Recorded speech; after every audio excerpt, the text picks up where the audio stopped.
तो फकीर आदमी है, झोला लेके चल पड़ेंगे जी। लेकिन दोस्तों, पूरी दुनिया में क्या आपने कभी ऐसा फकीर देखा है जो 14,000 का चश्मा लगाता हो, खुद 12 करोड़ की मर्सिडीज में घूमता हो, भिक्षा मांगकर विदेश यात्राएं कर लेता हो और डिजिटल कैमरा रिलीज से पहले खरीद लेता हो? अगर आपने ऐसा कोई फकीर देखा है तो जरूर बताइए। नरेंद्र मोदी अपने आप को सिर्फ गरीब ही नहीं, बहुत गरीब परिवार का बताते हैं। मित्रों, मैं बचपन में रेल के डिब्बे में चाय बेचता था। वाह, क्या फकीरी है। वो भगवान है हमारे, हम उनकी पूजा करते हैं। सच तो ये है दोस्तों, इन लोगों ने हमारे हिंदू धर्म को ही तोड़ मरोड़ कर अपने नफरतखोर एजेंडे को फैलाने का काम किया है। नमस्कार दोस्तों, जर्नलिस्ट अनिल यादव कानपुर में बीजेपी वर्कर मंगल वाजपेयी से बात कर रहे थे। मंगल वाजपेयी एक लोडर हैं, यानी गाड़ियों में सामान चढ़ाने का काम करते हैं। क्या नाम बताएं? योगी साहब, मेरा मंगल वाजपेयी। मंगल वाजपेयी है, यहाँ लोडर का काम करवाते हैं। साथ ही साथ वो बीजेपी विधायक महेश त्रिवेदी के लिए वॉलंटियर का काम भी करते हैं। मंगल ये उम्मीद जता रहे थे कि इस बार बीजेपी 400 पार करेगी। चुनाव में किसका माहौल है? बीजेपी जीतेगी 400 के ऊपर। लेकिन जैसे जैसे बातचीत आगे बढ़ती है, मंगल अपनी असली जिंदगी की परेशानियां बताते हैं। वो कहते हैं उनके घर में बिजली नहीं है, सीवर की कोई व्यवस्था नहीं है। बिजली नहीं है घर में, हमारे पास लैट्रिन घर में नहीं है, हमारे पास सीवर व्यवस्था नहीं। उन्होंने कई बार बीजेपी विधायक महेश त्रिवेदी से कहा, हमने महेश त्रिवेदी से भी कई बार कहा कि 20 फुट पाइप पड़ना है, तो अगर पड़ जाए तो हमारे घर की सीवर व्यवस्था बन जाए। नहीं बन पाई। लेकिन उन्हें कुछ भी नहीं मिला। और सबसे हैरान करने वाली बात, उन्हें अब कुछ मिलने की उम्मीद भी नहीं है। त्याग तपस्या की मूर्ति है कि कुछ नहीं मिला, लेकिन उसके बावजूद कोई शिकायत नहीं है और ना कोई उम्मीद है मिलने की, और ना उम्मीद है। इसके बावजूद मंगल खुद को भाजपा का भक्त कहते हैं। लेकिन ये तो कहा जाता है ना कि भूखे पेट ना होए भजन गोपाल। कहा जाता है ना, भूखे पेट भजन गोपाला नहीं होता। इस पर मंगल वाजपेयी जवाब देते हैं, ऐसा कुछ नहीं है। आदमी बालू खाकर भी पेट भर सकता है, मिट्टी खाकर भी पेट भर सकता है। सब हो जाता है अगर संत चाह लेगा। अगर संत चाह लेगा तो सब हो जाता है। बालू खा के पेट भर लेता है। अगर संत चाहें तो सब हो जाता है। उन्हें कोई शिकायत नहीं है। वो प्रधानमंत्री नरेंद्र मोदी को परमात्मा मानते हैं, उनकी पूजा करते हैं। अब सवाल ये है दोस्तों, आखिर ऐसा कैसे हो सकता है कि एक पॉलिटिशियन को लेकर लोग इतने अंधे हो जाएं? बीजेपी के टिकट पर तो कुत्ता भी खड़ा हो जाए, हम जिता। ये सच है, अगर कुत्ता भी आएगा उसको भी जिताएंगे। ये तो फिर अंधविश्वास नहीं, भक्त हैं, अंधविश्वास नहीं है, हम भक्त हैं। महंगाई मेरे हिसाब से कोई ज्यादा नहीं हुई। अब मैं 10 साल से बनियान नहीं पहन रही, देखो आप।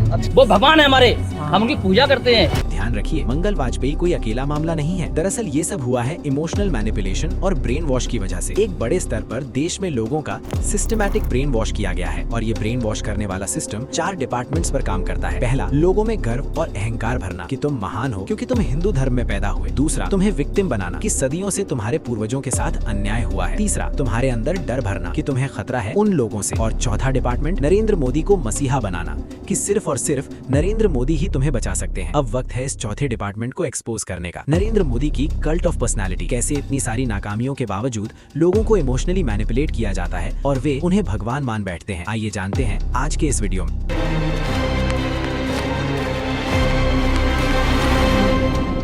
हेलो व्हाट्सअप गाइस, मेरा नाम है आरिफ और आप देख रहे हैं माइंड फ्लक्स। जून 2013 की बात है दोस्तों। राइटर नीलांजन मुखोपाध्याय ने नरेंद्र मोदी पर एक किताब लिखी। ये एक बायोग्राफी थी। इस किताब में लिखा गया कि जब नरेंद्र मोदी करीब 6 साल के थे तो गुजरात के वडनगर रेलवे स्टेशन पर चाय बेचा करते थे। यहीं से चाय बेचने वाला किस्सा नरेंद्र मोदी की संघर्ष की कहानी का सबसे बड़ा टॉकिंग पॉइंट बन गया। 2015 में जब टाइम मैगजीन ने प्रधानमंत्री नरेंद्र मोदी का इंटरव्यू लिया तो उन्होंने खुद कहा, मैं पॉवर्टी में पैदा हुआ हूँ, मेरा पूरा बचपन पॉवर्टी में बीता है, मेरे लिए पॉवर्टी मेरी जिंदगी की पहली इंस्पिरेशन थी। लेकिन सवाल ये है दोस्तों, इन बातों में कितनी सच्चाई है? समय समय पर बहुत से लोगों ने इन दावों पर सवाल उठाए हैं। जैसे नरेंद्र मोदी की बचपन की कुछ तस्वीरें देखिए, वो 1950 में पैदा हुए थे। अब जरा सोचिए, क्या 1950 के दौर में किसी बहुत गरीब परिवार के बच्चे के पास ऐसे कपड़े होते थे? कुछ तस्वीरों में वो सूट तक पहने हुए दिखाई देते हैं। मैं खुद 1994 में एक मिडिल क्लास फैमिली में पैदा हुआ हूँ, लेकिन मेरी बचपन की ऐसी कोई फोटो नहीं मिलेगी जिसमें मैंने सूट पहन रखा हो। और नरेंद्र मोदी खुद को सिर्फ गरीब नहीं, बहुत गरीब परिवार का बताते हैं। इंडिया टुडे ने नरेंद्र मोदी के पुराने घर की एक फोटो पब्लिश की थी। स्क्रीन पर देखिए, घर बहुत बड़ा नहीं है, लेकिन क्या ये 1950 के किसी बहुत गरीब परिवार का घर लगता है? नरेंद्र मोदी के परिवार में 5 भाई और एक बहन है। करीब 2 साल पहले नरेंद्र मोदी के छोटे भाई प्रहलाद मोदी ने कहा कि हम 5 भाइयों में जिसका नंबर लगता था वो पिता की मदद करने चला जाता था। मेरे पिता ने पूरी जिंदगी चाय बेची, इसलिए नरेंद्र मोदी को चाय बेचने वाला नहीं, चाय बेचने वाले का बेटा कहना चाहिए। ये पत्रकारों की गलती चलती है। सब भाइयों ने चाय बेची है। 2014 में कांग्रेस नेता अहमद पटेल ने कहा था कि नरेंद्र मोदी कभी चाय वाले नहीं थे बल्कि कैंटीन ठेकेदार थे। उस समय इस बात पर कितना यकीन किया जाए ये अलग बहस है, लेकिन 2021 में बीजेपी की तरफ से एक बात अनजाने में सामने आई। रेल मंत्री अश्विनी वैष्णव ने ऑफिशियल्स को निर्देश दिया कि वडनगर रेलवे स्टेशन पर एक कैंटीन को ब्यूटिफाई किया जाए। इंडिया टुडे के आर्टिकल में ये साफ लिखा है और नीचे एक फोटो भी लगी है उस टी स्टॉल या कैंटीन की जिसे नरेंद्र मोदी के पिता चलाया करते थे। हाल ही में CNN के एक आर्टिकल में नीलांजन मुखोपाध्याय खुद कहते हैं कि नरेंद्र मोदी की पॉवर्टी की कहानी ग्रॉसली एग्जैजरेटेड है, यानी इसे बहुत ज्यादा बढ़ा चढ़ाकर लोगों के सामने रखा गया है। नीलांजन ये भी बताते हैं कि नरेंद्र मोदी के पिता के पास इतने पैसे थे कि वो अपने बच्चों को स्कूल भेज सकें, और उस दौर में स्कूल जाना इस बात का संकेत था कि बच्चे कहीं फुल टाइम काम नहीं करते थे बल्कि स्कूल के बाद पिता का हाथ बटाते थे। अब सवाल ये उठता है दोस्तों, ऐसी कहानियों को इतना बढ़ा चढ़ाकर हमें क्यों बताया जाता है? नीलांजन मुखोपाध्याय कहते हैं ऐसा इसलिए किया जाता है ताकि इंडियन पब्लिक को एक आइडिया बेचा जा सके। मित्रों, मैं बचपन में रेल के डिब्बे में चाय बेचता था और आज आपके सामने खड़ा हूं। कोई भी समझदार इंसान जानता है इससे फर्क नहीं पड़ता कि कोई नेता गरीब परिवार से आता है या अमीर परिवार से। एक अच्छा नेता दोनों जगह से आ सकता है और एक बुरा नेता या तानाशाह भी। इतिहास इसके कई उदाहरणों से भरा पड़ा है। हिटलर, मुसोलिनी, जोसेफ स्टालिन, ये सब गरीब या साधारण परिवार से आए, लेकिन इसका मतलब ये नहीं था कि उन्होंने गरीबों के लिए काम किया। आज भारत में हमने देखा इलेक्टोरल बॉन्ड, कॉर्पोरेट फायदा और आम जनता पर बोझ। पिछले 10 सालों में कुछ गिने चुने लोग तेजी से अमीर हुए और करोड़ों लोग महंगाई और बेरोजगारी से जूझते रहे। यही है दोस्तों इमेज बनाम हकीकत।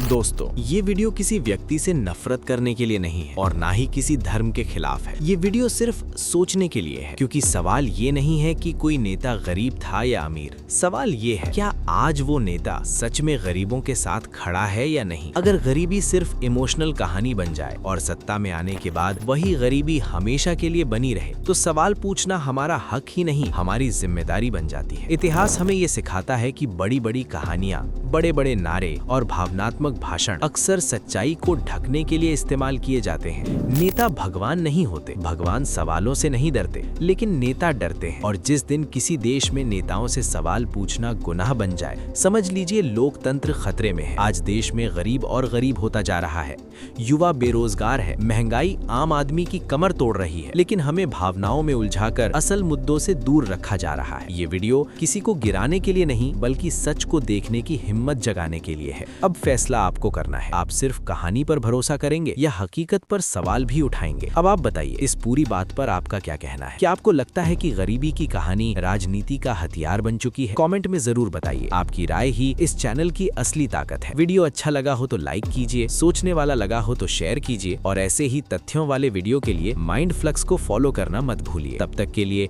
आरिफ की तरफ से प्यार भरा नमस्कार। जय हिंद, जय भारत, जय ISM।